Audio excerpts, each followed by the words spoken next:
बिस्मिल्लाहिर्रहमानिर्रहीम। परचम, झंडा या अलम किसी भी मुल्क कौम का इम्तियाजी निशान और इसके इज़्ज़त व वक़ार की अलामत होता है। देखने में तो ये मामूली सा कपड़े का एक टुकड़ा है जिस पर ख़ास नक्शा या खाका बना हुआ हो और उसे बतौर अलामत किसी इमारत या खंभे पर लगाया जाता है। लेकिन परचम की असल तारीख उस मुल्क, खित्ते या कौम की इस तरह से तर्जुमानी है जो उनकी तारीख, तहजीब, सकाफ़त या वहाँ बसने वाली कौमों का आगाज़ होता है। अगर हम पाकिस्तानी परचम की बात करें तो पाकिस्तान के कौमी परचम का डिज़ाइन अमीरुद्दीन क़ुदवाई ने बाबाए पाकिस्तान हज़रत कायद-ए-आज़म मोहम्मद अली जिन्नाह की हदायत पर मुरतब किया था। ये गहरे सब्ज़ रंग और सफ़ेद रंग पर मुश्तमिल है, जिसमें 3 हिस्से सब्ज़ और 1 हिस्सा सफ़ेद रंग का होता है।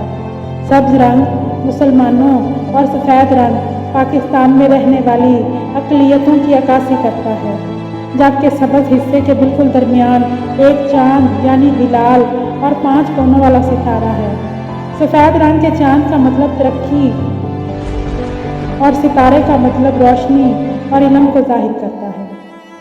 पाकिस्तान के कौमी परचम की मंजूरी दस्तूर साज असम्बली ने 11 अगस्त 1947 को दी।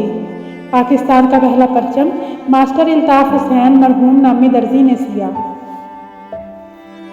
जहाँ तक कौमी परचम के एहतराम का ताल्लुक है तो हम उसकी हुर्मत और इज़्ज़त पर जान भी कुर्बान कर सकते हैं, क्योंकि ये कौमी परचम हमारी आज़ादी और वक़ार का निशान है। हमारा परचम आज़ादी, खुद मुख्तारी और मुसावात का मज़हर है। ये परचम किसी एक सियासी जमात या किसी एक मज़हब के मानने वालों के लिए नहीं, बल्कि पूरी कौम का परचम है।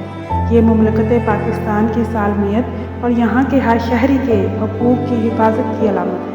ये परचम इस बात की अलामत है कि हमारी आज़ाद और खुद मुख्तार कौम आलमी अमन के लिए मस्बत किरदार अदा कर सकती है। हमने मुद्दों की ग़ुलामी के बाद आज़ादी की नेमत हासिल की है। हमारा परचम इस्लामी रवायात का अमीन है। इस्लामी तारीख़ ऐसी मिसालों से भरी पड़ी है। हमारा कौमी परचम इस्लामी रवायात का अमीन है। ये हमारी इज़्ज़त, अज़मत और हुर्रियत का निशान है। आज़ाद कौमें अपनी जानों का नजराना देकर अपनी परचम को सरबुलंद रखती है। इस्लामी तारीख़ ऐसी मिसालों से भरी पड़ी है।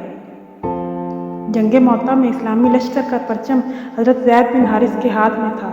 आप एक हाथ में परचम संभाले और दूसरे में नेज़ा लिए बेजिगरी से दुश्मन पर ताबड़तोड़ हमले कर रहे थे कि दुश्मनों के निरगे में आ गए। वो शहीद होकर गिरने ही वाले थे कि हज़रत जाफ़र बिन अबी तालिब ने फ़ौरन आगे बढ़कर परचम थाम लिया।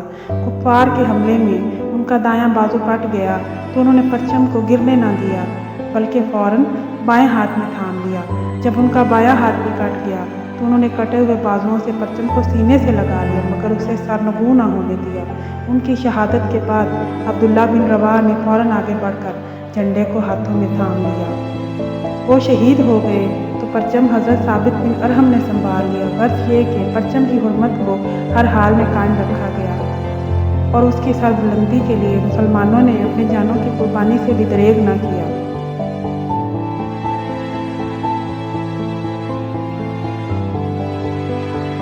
अपने परचम का रंग कहीं भुला न देना। अपने परचम का रंग कहीं भुला न देना। सुर्ख शोलों से खेलोगे तो जल जाओगे। इल्लामा इकबाल ने जिस हलाल को हमारा कौमी निशान करार दिया था, वही हलाल हमारे कौमी परचम की जीनत है।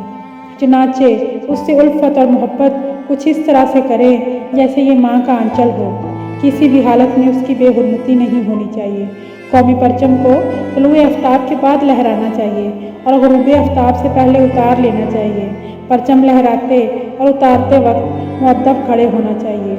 जब कई ममालिक के परचम लहराने हों तो कौमी परचम को सबसे पहले लहराना चाहिए। जहाँ कहीं अगर बेहुरमती का एहसास हो, वहाँ समझदार, महज़्ज़ब और बाशऊर शहरी होने का सबूत देना चाहिए और उसकी हुर्मत को पामाल नहीं करना चाहिए, क्योंकि ये 4 गिरा कपड़ा नहीं है, हमारी खुदी की पहचान है।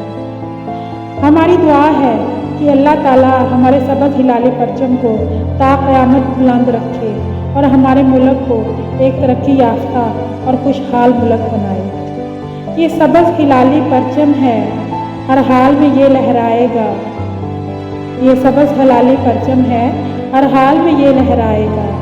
ये नगमा है आज़ादी का, दुनिया को सुना कर दम लेंगे।